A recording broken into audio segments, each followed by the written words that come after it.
Assalamualaikum warahmatullahi wabarakatuh. Salam sehat. Perkenalkan, nama saya Anantia Prakasa, dosen di program studi S1 Teknik Telekomunikasi Institut Teknologi Telkom Purwokerto.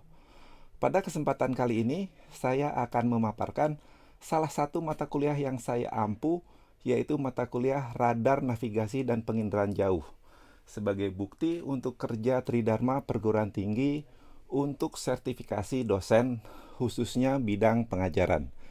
Izinkan saya mengulas secara singkat mata kuliah Radar Navigasi dan Penginderaan Jauh yang terdapat di semester ganjil.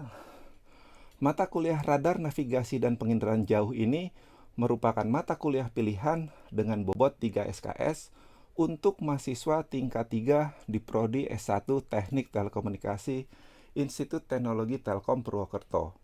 Mata kuliah Radar Navigasi dan Penginderaan Jauh mempelajari konsep, teori, dan aplikasi, yaitu sistem radar, termasuk sonar dan lidar, atau light detection and ranging, yang terkait dengan prinsip dan teknik sistem deteksi, pelokasian objek, dan pengenalan objek berdasarkan citra analog ataupun citra digital dengan menggunakan gelombang elektromagnetik. Sedangkan pada sistem navigasi dipelajari filosofi, konsep serta teknik-teknik lokalisasi, posisi, laju, kecepatan pada lingkungan outdoor, sistem navigasi berbasis sistem navigasi darat atau ground nav 8, dan sistem navigasi angkasa space-based navigation. Sedangkan pada penginderaan jauh atau indraja dipelajari konsep dan teknik pendeteksian dan pengenalan berbasis gelombang RF dan optis cahaya. Sebagai mata kuliah prasyarat adalah antena propagasi, sistem komunikasi, dan elektronika telekomunikasi. Sebagai mata kuliah pilihan, maka materi pembelajaran akan diberikan dalam bentuk teori, tugas, demonstrasi atau simulasi, dan diskusi. Capaian pembelajaran lulusan pada mata kuliah Radar Navigasi dan Penginderaan Jauh di Prodi S1 Teknik Telekomunikasi yaitu mahasiswa menguasai untuk menganalisis dan mengurai radar navigasi dan penginderaan jauh dengan cara menjelaskan, menggambarkan, mendiagramkan, dan memerinci konsep dasar, teori, dan aplikasinya dalam kehidupan sehari-hari. Terdapat 3 capaian pembelajaran mata kuliah Radar Navigasi dan Penginderaan Jauh, yaitu pertama adalah mahasiswa mampu menyebutkan, menjelaskan nomenklatur, jenis dan macam-macam radar primer atau PSR dan radar sekunder atau SSR, serta menghitung kemampuan jangkauan radar. Yang kedua, mahasiswa mampu menyebutkan, menjelaskan jenis dan macam-macam sistem navigasi yang digunakan sesuai aplikasi, serta mengetahui kelebihan sistem navigasi darat atau ground-based navigation aid dibandingkan sistem navigasi angkasa atau space-based navigation. Mahasiswa mampu menyebutkan, menjelaskan sistem penginderaan jauh beserta aplikasinya di kehidupan sehari-hari. Dalam penyampaian pembelajaran mata kuliah Radar Navigasi dan Penginderaan Jauh, saya menggunakan metode DIA, yaitu Delivery, Interaction, dan Assessment. Untuk delivery, membahas bagaimana saya menyampaikan materi kepada mahasiswa dengan tatap muka langsung di kelas, sinkronus virtual dengan Google Meet, dan perkuliahan dengan pembuatan video pembelajaran. Interaction adalah di mana model pembelajaran dengan menggunakan pendekatan interaksi yang diharapkan dapat mengetahui karakter, keaktifan, dan pemahaman mahasiswa terhadap materi yang diberikan. Assessment adalah berupa pemberian tugas sebagai upaya untuk mendapatkan data atau informasi dari hasil pembelajaran sehingga dapat mengetahui seberapa baik kinerja mahasiswa. Untuk komponen-komponen penilaian mata kuliah Radar Navigasi dan Penginderaan Jauh ini terdiri dari komponen pertama adalah tugas kecil atau terstruktur dengan bobot 15%, kemudian tugas besar dengan bobot 20%, kuis dengan bobot 10%, UTS 25%, UAS 25%, dan partisipasi keaktifan 5%. Materi yang diajarkan pada mata kuliah Radar Navigasi dan Penginderaan Jauh selama 1 semester ini meliputi pengenalan sistem radar, sistem navigasi dan sistem penginderaan jauh, meliputi fungsi dan aplikasinya, kemudian pengenalan nomenklatur dan arsitektur ketiga sistem, radar navigasi dan penginderaan jauh, pengenalan bagan radar serta arsitektur radar, kemudian pengenalan bagan navigasi darat dan navigasi angkasa, pengenalan bagan penginderaan jauh, dan terakhir adalah pengenalan parameter-parameter dari ketiga sistem radar navigasi dan penginderaan jauh. Berikut ini adalah cuplikan video pembelajaran mata kuliah radar navigasi dan penginderaan jauh, di mana saya memperkenalkan sistem satelit navigasi sebagai bagian dari sistem navigasi angkasa atau space-based navigation kepada mahasiswa. Oke, selamat siang, salam sehat. Gimana kabar hari ini? Sehat ya, alhamdulillah. Jadi senang sekali bisa bertemu kembali dalam kesempatan kali ini. Kemarin kita udah sempat membahas apa itu navigasi gitu ya. Navigasi, kemudian juga kita udah bahas tentang filosofi dari navigasi. Hari ini kita akan masuk ke salah satu bab pengantar tentang sistem navigasi yang berbasiskan kepada angkasa atau disebut dengan sistem satelit navigasi. Oke, di dalam kesempatan kali ini saya akan sampaikan dulu capaian pembelajaran kita. Nanti harapannya ya Anda kalau sudah mengikuti perkuliahan hari ini, Anda bisa menjelaskan sistem navigasi berdasarkan satelit. Oke. Itu yang pertama. Kemudian yang kedua, Anda bisa menjelaskan sistem koordinat dan peta navigasi darat, laut, dan udara berdasarkan WGS 84 atau kepanjangannya World Geodetic Survey. Oke. Apa itu WGS 84? Nanti akan kita bahas. Kemudian yang terakhir, Anda diharapkan mampu menjelaskan proses mendapatkan data navigasi dari sistem navigasi satelit. Oke. Kemarin kita udah bahas bahwa sistem navigasi itu ada yang berdasarkan kepada referensi yang ada di bumi atau disebut dengan ground based navigasi, dan sekarang kita bicara space based navigasi. Oke. Kita mulai saja. Jadi outline-nya dari perkuliahan kita ini kita mulai nanti dengan apa itu sistem koordinat peta. Itu yang pertama. Kemudian nanti kita masuk apa itu space-based navigation. Jadi yang namanya sistem navigasi di dunia itu sudah mulai banyak. Anda kenalnya hanya GPS aja ya? GPS itu kalau di plesetannya gunakan penduduk setempat katanya. Padahal nggak gitu ya. Kalau artinya itu Global Positioning System buatan Amerika gitu kan. Nah dulu yang pertama kali bikin tuh Amerika. Tapi dengan semakin majunya zaman, maka negara-negara lain juga bikin. Negara-negara Eropa atau disebut dengan Uni Eropa, mereka bikin sistem navigasi yang namanya EU Galileo ataupun European Galileo. Oke, disebutnya EGNOS gitu kan. Cina bikin juga namanya BDS. Beidou, terus D-nya Cina, SS-nya apa saya lupa itu kan ya. Kemudian ada Jepang, KZSS, kemudian India, IRNSS, dan Rusia itu GLONASS. Jadi sistem navigasi ini yang Anda kenal GPS itu dulu hanya merujuk kepada pemiliknya adalah Amerika. Sekarang itu karena sistemnya banyak, maka disebutnya adalah GNSS, Global Navigation Satellite System. Jadi sistem navigasi yang dioperasikan oleh berbagai negara itu membentuk sebuah yang namanya GNSS, gitu ya. Oke. Jadi jangan terpaku kepada GPS, tetapi harus bicara GNSS. Ini outline dari mata kuliah kita hari ini seperti itu. Dan nanti sebagai model bagaimana sebuah sistem navigasi itu dibentuk, kita akan pelajari apa arti dari space segment. Di dalam satelit navigasi itu nanti ada yang namanya user segment. User segment itu artinya pengguna. Kemudian ada control segment. Control segment itu yang mengendalikan satelit. Jadi satelit itu selalu dimonitoring trajektorinya, orbitnya, dan nanti dibuat semacam update datanya, manuvernya seperti apa. Oke. Mari kita masuk dengan bahasan kita yang pertama. Sebelum saya lanjutkan, ada pertanyaan? Belum ada? Oke, Pak. Belum ada ya? Oke. Kita masuk pokok bahasan pertama, yaitu tentang sistem koordinat. Anda tahu bola dunia ya? Bola dunia.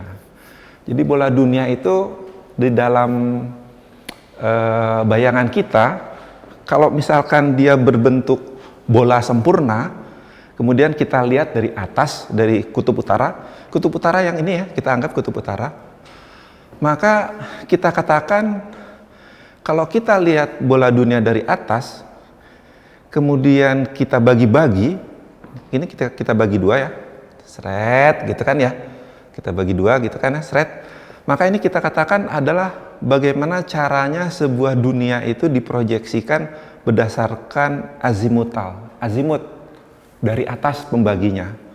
Jadi pembaginya dari atas. Kalau ke kiri ini jadi arah 90 derajat barat, kalau ke sini 90 derajat east atau timur.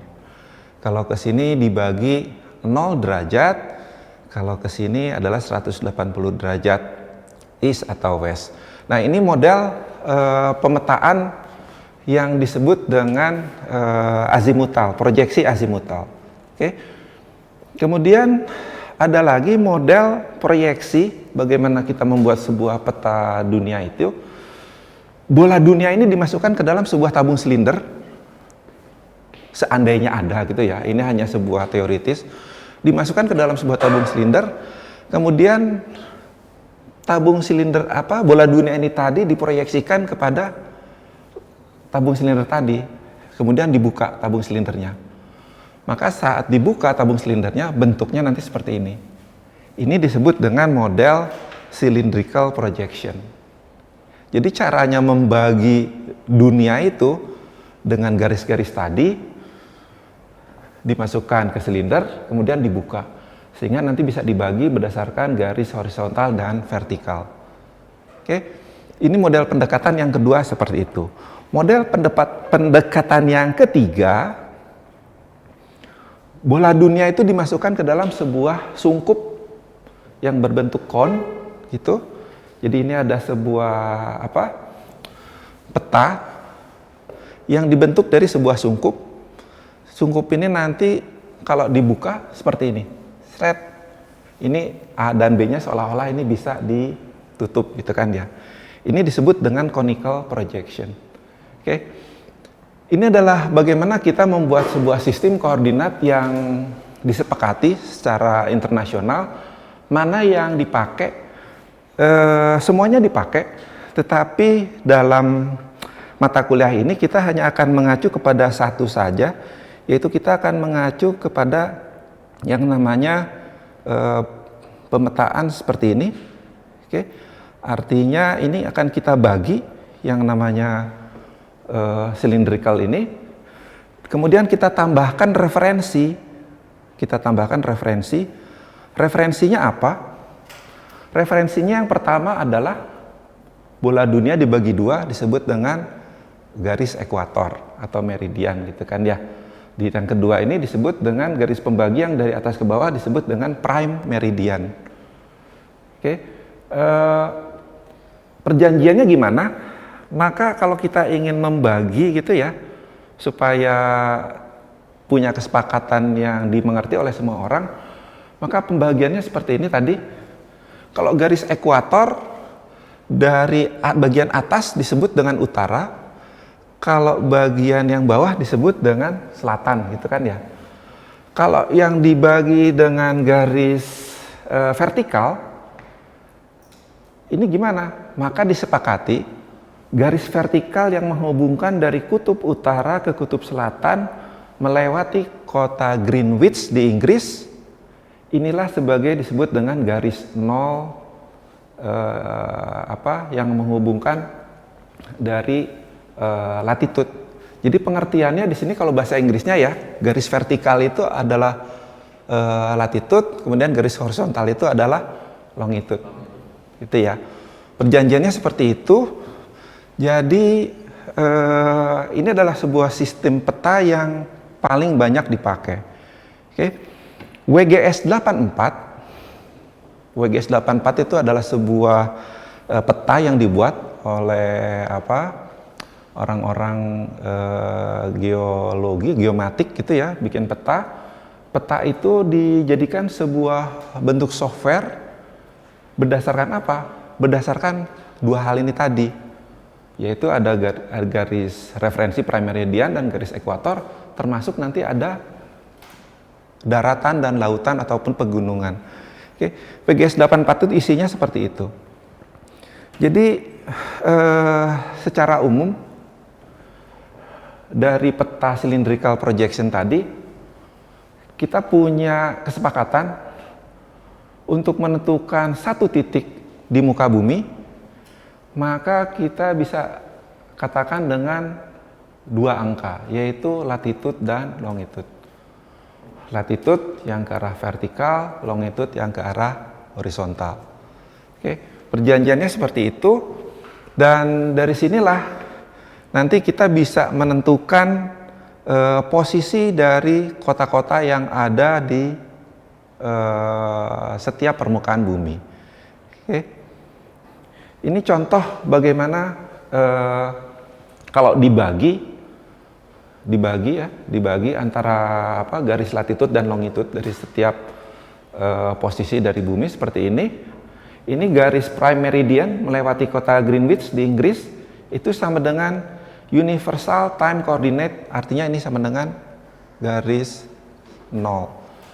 Oke, garis prime meridiannya nggak digambarkan, tapi hanya ini digambarkan di sini bahwa ada pembagian waktu berdasarkan tadi dari garis vertikal. Sampai sini ada pertanyaan? Belum ada? Belum? Baik, kita lanjut. Ini masih sama seperti tadi, hanya ingin ditampilkan di sini bahwa Greenwich Meridian itu berbeda dengan International Dateline. Ini garis tanggal internasional.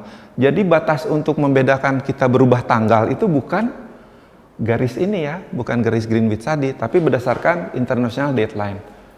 Oke. Nah, dari sinilah kita akan masuk tadi bagaimana cara menentukan posisi latitude dan longitude. Misalkan adalah kota Montreal di provinsi Quebec di Kanada. Dia latitudenya adalah 45 derajat 30 menit lintang utara. Model penulisannya seperti ini. Oke. Ini adalah model penulisannya berdasarkan kepada jam dan menit, tapi bisa ditransformasikan menjadi bentuk desimal. 30 menit ini nanti dijadikan desimal sama dengan 45,5 derajat lintang utara. Itu untuk latitudenya. Untuk longitudenya, kota Montreal itu ada di 73 derajat 35 menit bujur barat. Oke. Kalau ditulis dalam bentuk desimal, maka rumus ini nanti dimasukkan kepada persamaan di sini. Hasilnya adalah 73,583 derajat. Oke. Penulisan ini latitude dan longitude apakah dalam bentuk format jam, menit ataupun dalam bentuk desimal, udah ada rumusnya.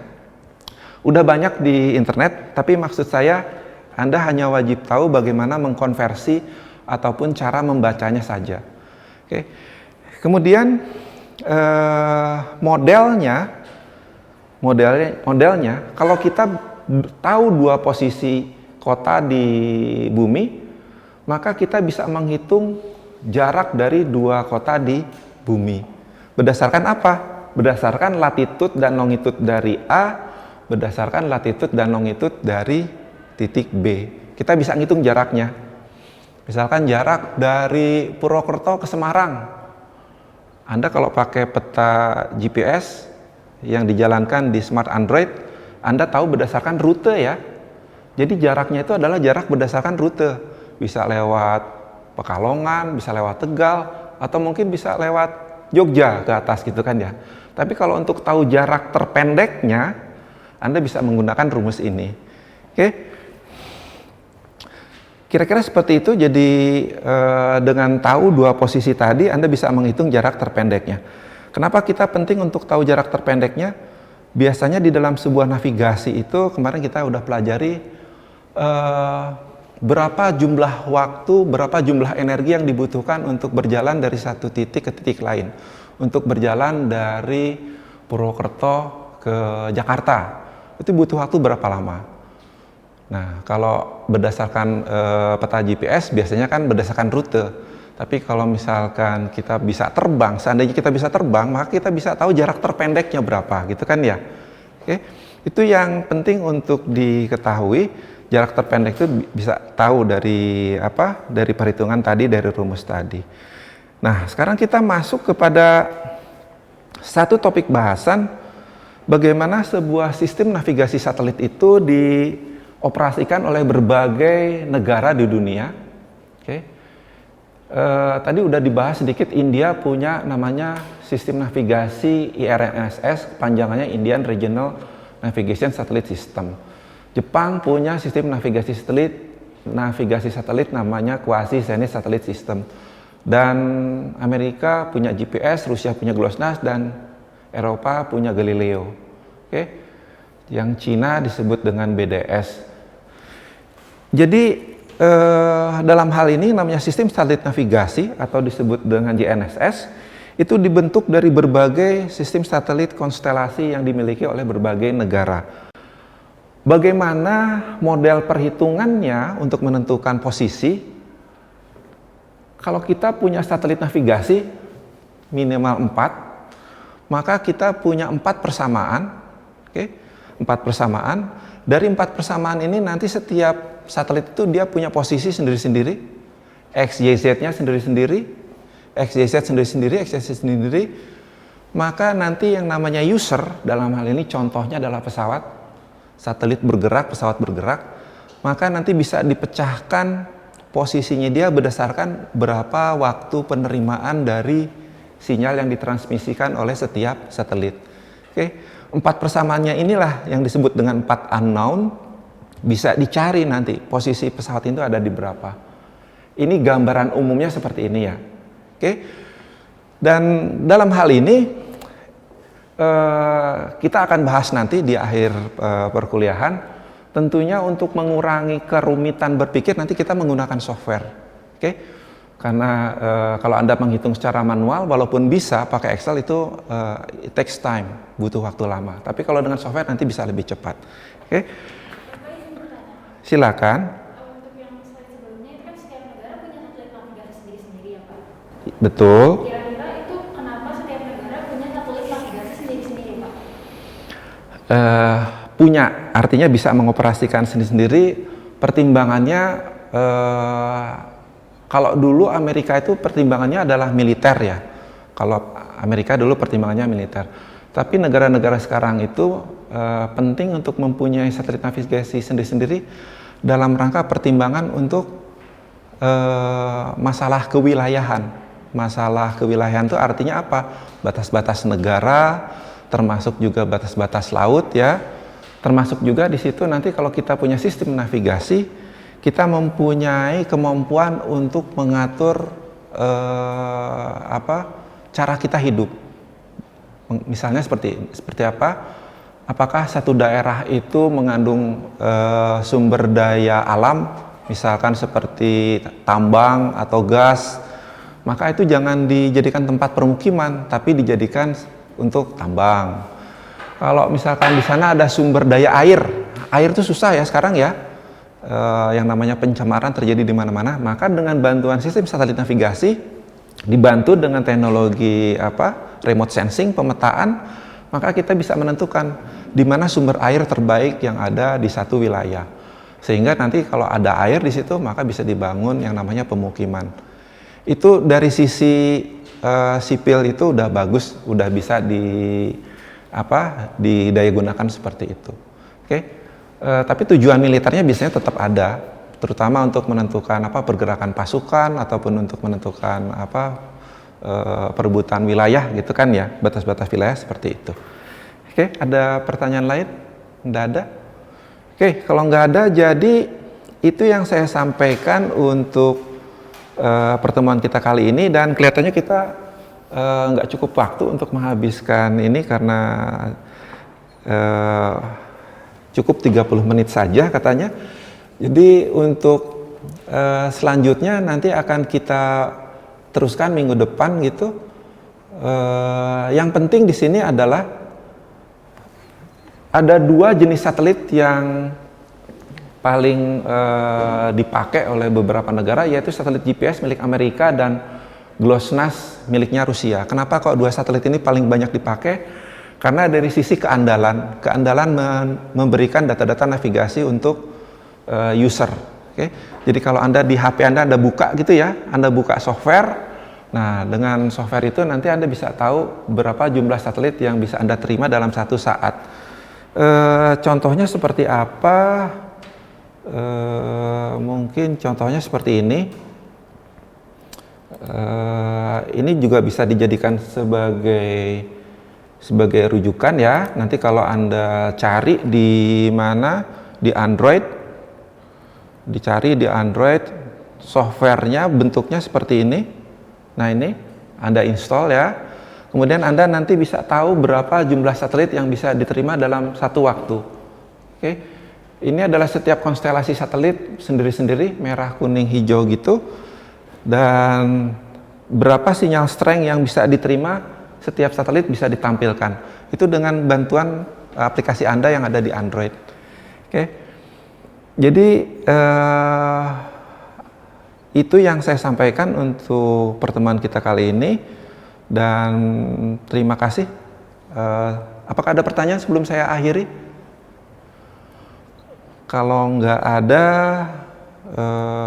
cukup sekian. Assalamualaikum warahmatullahi wabarakatuh.